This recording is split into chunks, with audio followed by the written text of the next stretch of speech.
ये कार्यक्रम सत्य घटनाओं से प्रेरित है। जिनके साथ ये घटनाएं घटी उसकी वास्तविकता उन्हीं तक सीमित है। भूत प्रेतों और असामान्य विषयों के होने पर चैनल कोई दावा नहीं करता और न ही प्रोत्साहन करता है। मेरा नाम विक्रांत है।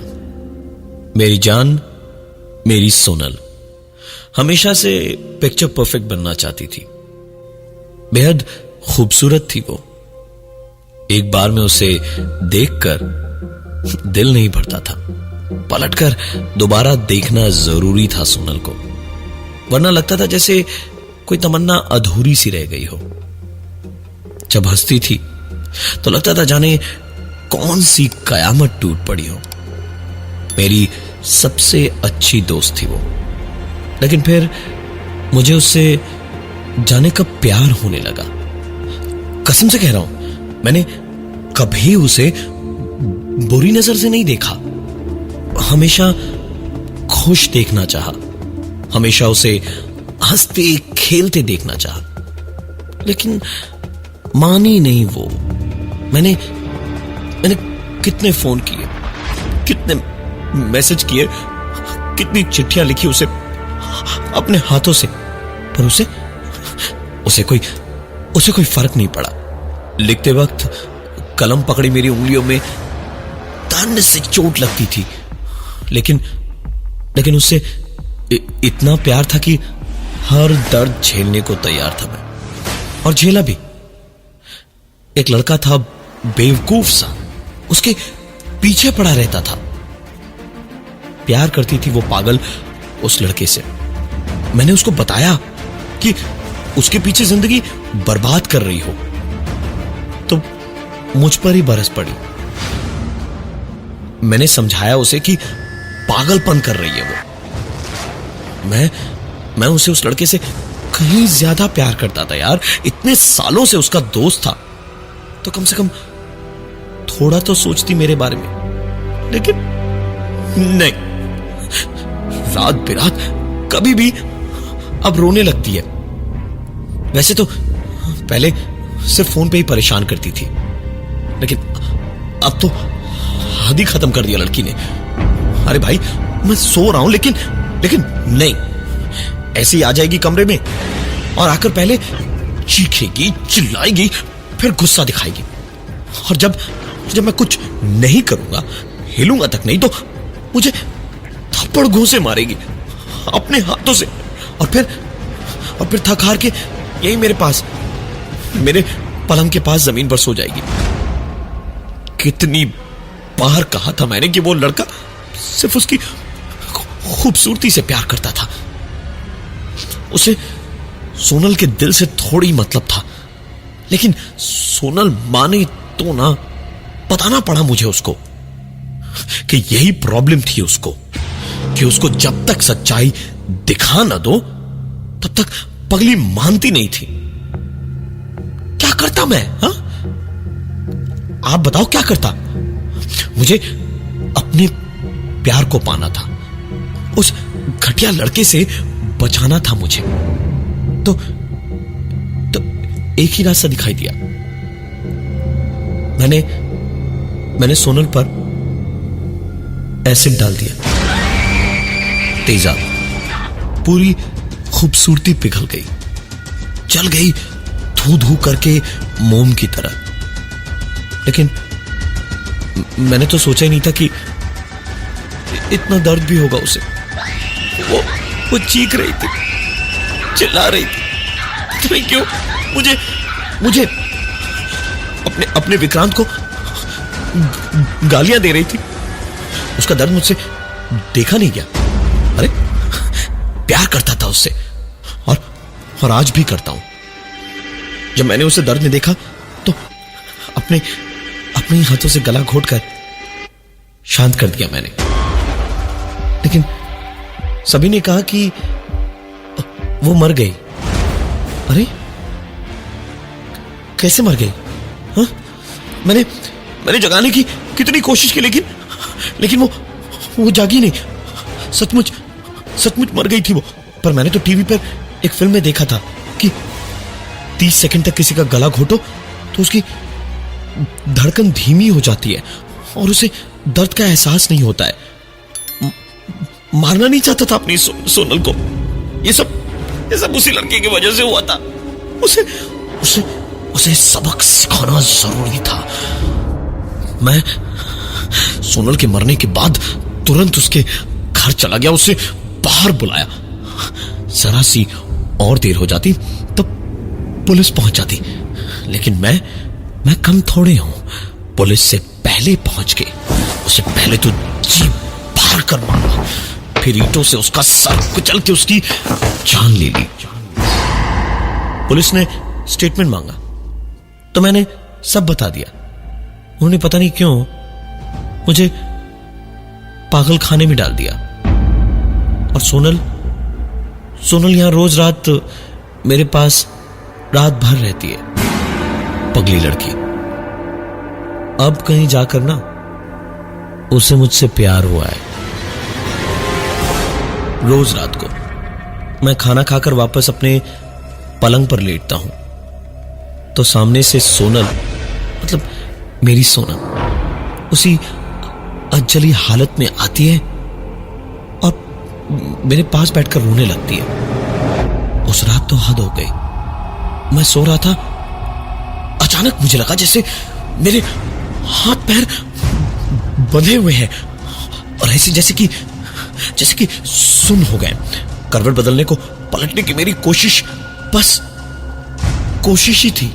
पता नहीं मैं पलट ही नहीं पाया। पूरी जान लगा दी मैंने, लेकिन बदन जैसे टूट रहा था दर्द से।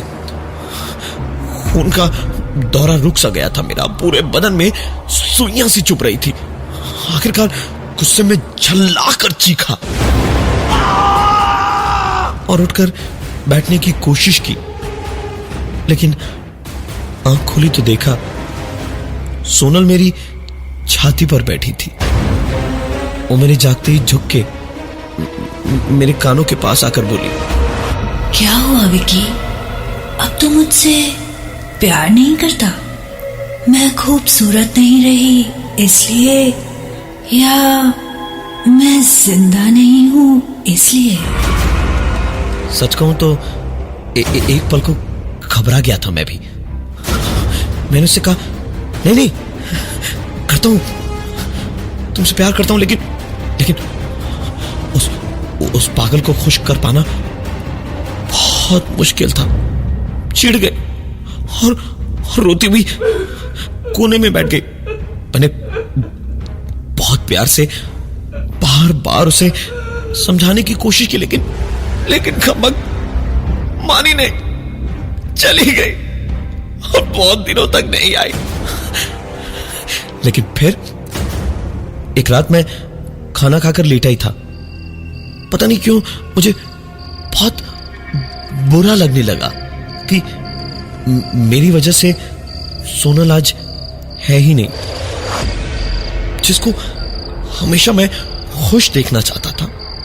वो आज थी नहीं। ऊपर से मरने के बाद भी मैंने उसे इतना दुख दिया कि वो इतने दिनों से मेरे पास आई ही नहीं। मुझे उसके साथ बिताया एक पल याद आने लगा तो मुझसे रहा नहीं गया। पहले तो मैं रोता ही रहा काफी देर तक, और उसके बाद ना तो मैं खुद को रोक पाया और ना ही रोकना चाहता था। मैंने एक नुकीला पत्थर उठाया और उसे अपनी गर्दन तक लाया, और जैसे ही पत्थर को गर्दन में गाड़ के मैं बस अपनी गर्दन को हमेशा के लिए काटने वाला था, तभी मेरा हाथ रुक गया।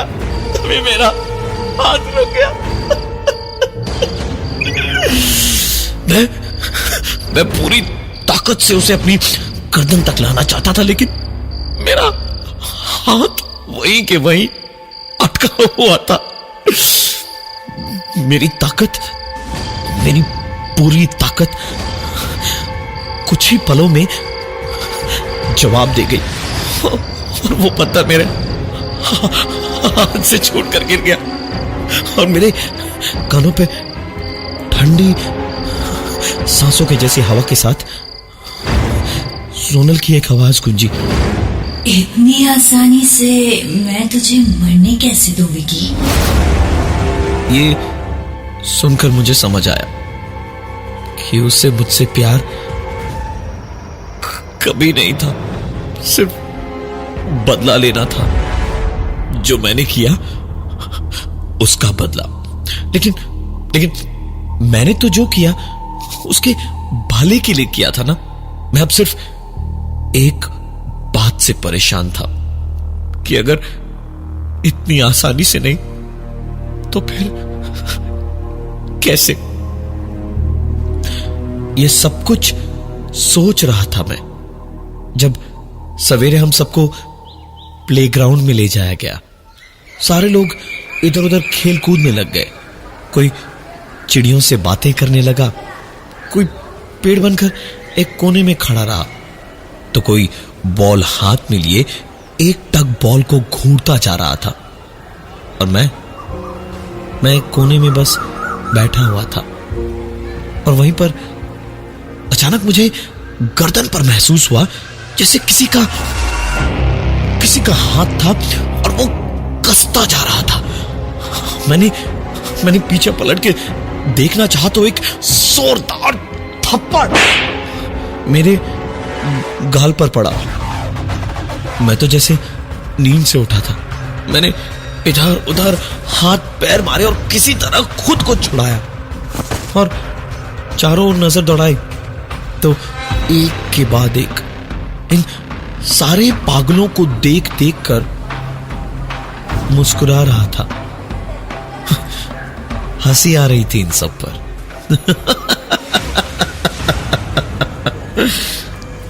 कोई दिवालिया हो गया तो पागल हो गया, कोई प्यार के धोखे से पागल हो गया, कोई किसी वजह से तो कोई किसी वजह से।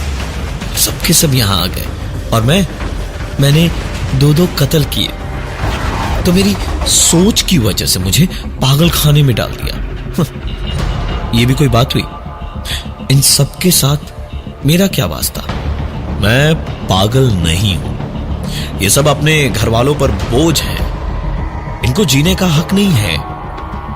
मार दूंगा मैं इन सबको मार दूंगा।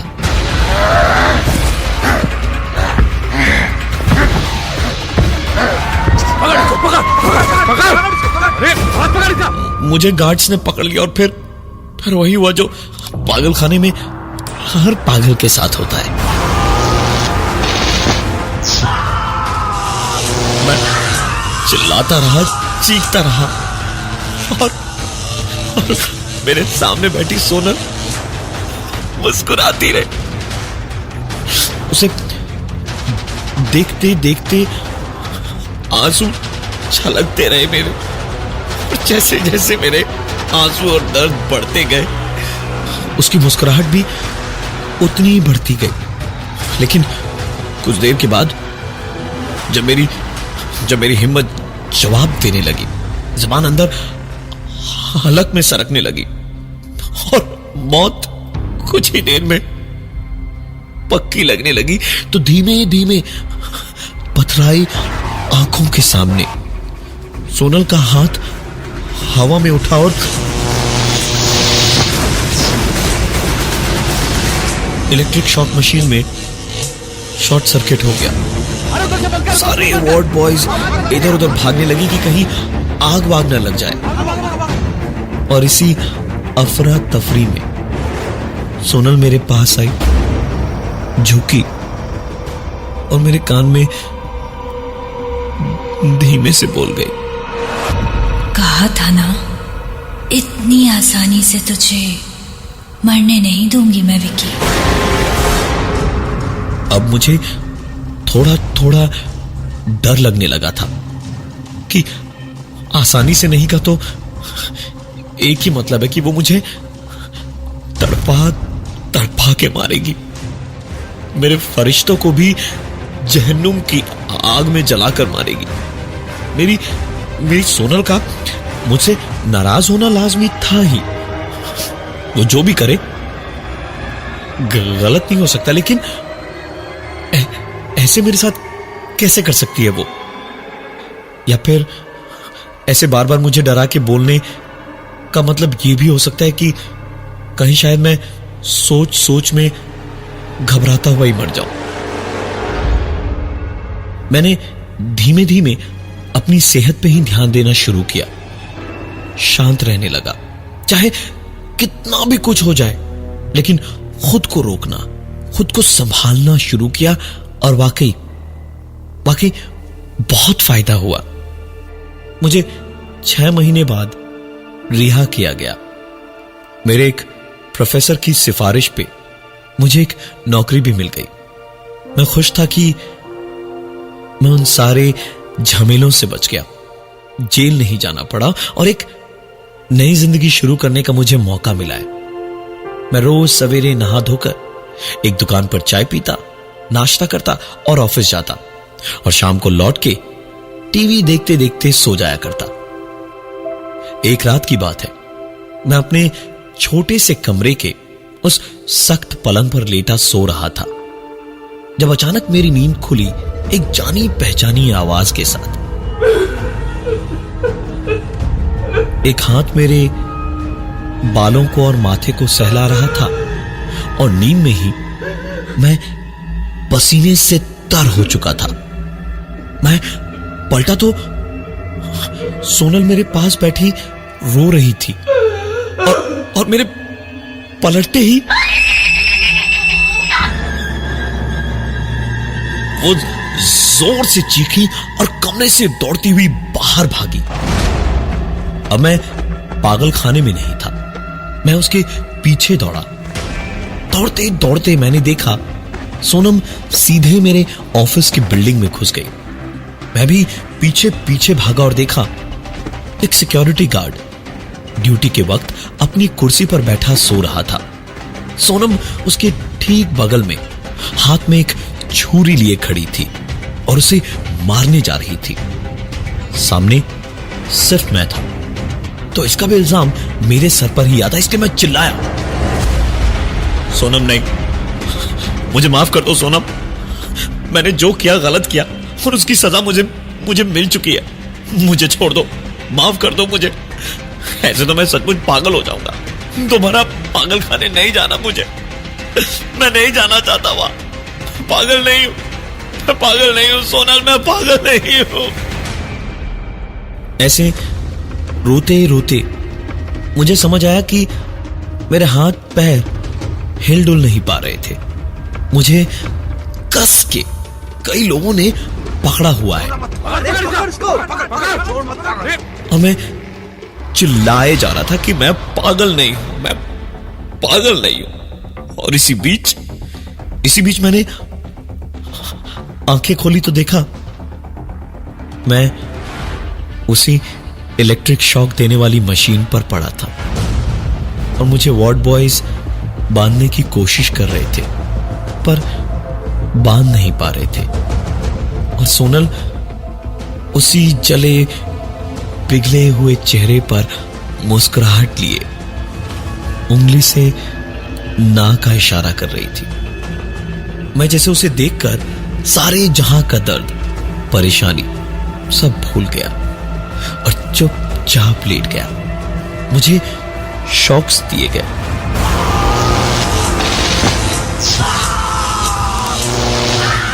और फिर बेहोशी की हालत में मेरे सेल में छोड़ दिया गया। आज 2 साल हो गए, मैं यही हूं, मैं यहां से जाना नहीं चाहता। सोनल रोज मेरे पास आती है, बुरे से बुरे हाल में भी मुझे मरने नहीं देती है, दर्द देती है। पर आप ही बताइए, वो प्यार ही क्या जिसमें दर्द ना हो।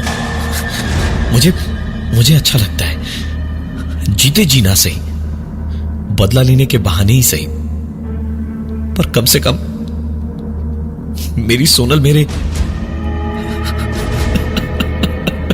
मेरी सोनल मेरे पास तो है ना। और ये थी आज की एक कहानी। ऐसी भी